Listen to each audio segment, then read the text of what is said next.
This is Van Halen by Van Halen. Let's talk records. Born in Amsterdam from a Dutch jazz musician father and a Euro-Asian mother, the Van Halen brothers, Alex and Eddie Van Halen, moved to Pasadena, California with their parents in the early 60s to get away from the prejudice they faced back home for being interracial. At the behest of their father, they began learning classical piano at an early age. The brothers, however, were more interested in rock and roll and British invasion than Bach or Beethoven. When Alex started playing guitar, Eddie got himself a drum set. When Eddie saw how good Alex was at playing Wipeout by the Surfaris, he gave the drums to Alex and he got into the electric guitar. They had formed bands before until finally starting a band called Genesis, until they found out that there was a British band with the same name. In 1972, they changed their name to Mammoth, with Eddie playing guitar and singing and his brother Alex on drums. David Lee Roth, a colorful and vibrant figure in the scene with lots of rock star swagger, had recently moved from Indiana and was in an R&B style band called Red Bull Jets. He would soon join the band as the lead singer. Michael Anthony, who had played in a band called Snake, joined shortly after as the bass player.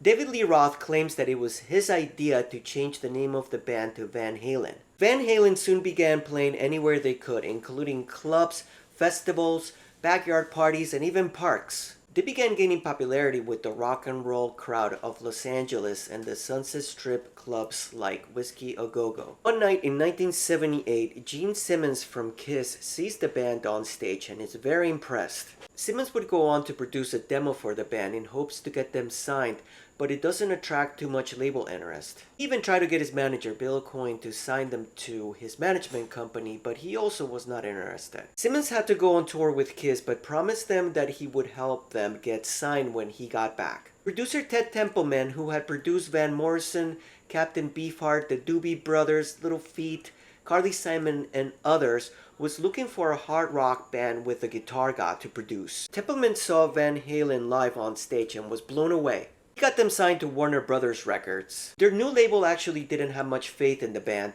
and gave them a 2-record deal with a lousy contract. Templeman would sit on the producer chair, the first of a long-lasting producing relationship with the band.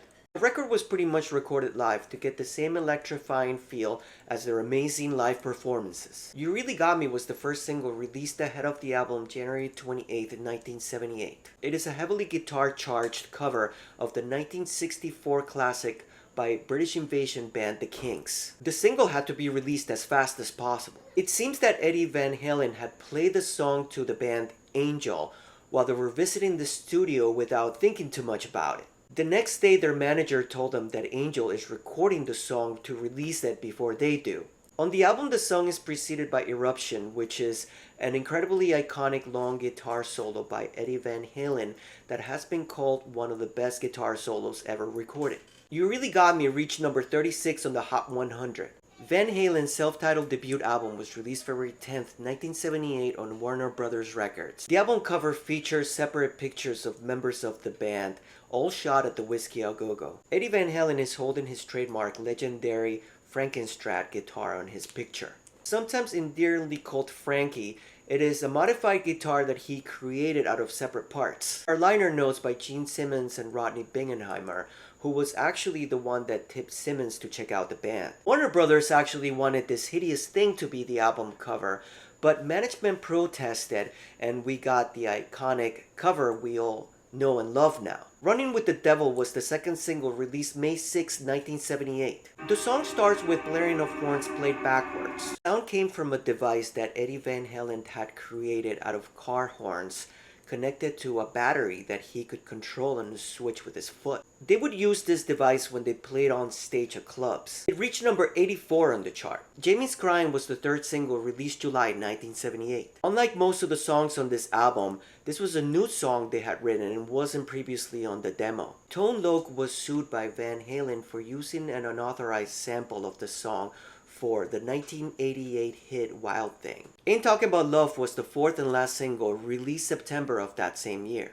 Eddie Van Halen went on to say that he didn't show the song to the band until a year later because he thought that maybe it was too simple for the style of the band. The song was supposed to be a parody of punk and new wave. Eddie used an overdub on this one with an electric guitar. Two Live Crew was also sued by Van Halen in 1990 for using an unauthorized sample of the song for their song Shop. Van Halen's debut album was a big success, reaching number 19 on the Hot 200. The album went platinum that same year, and it has since gone 10 times platinum, giving it an appropriate diamond status. It is known as one of the best and most successful debuts by a band ever. Rolling Stone magazine ranked the album number 410 on their 500 greatest albums of all time list in 2003, and 415 on the 2012 updated list. It went up to 292 on the 2020 revisited list.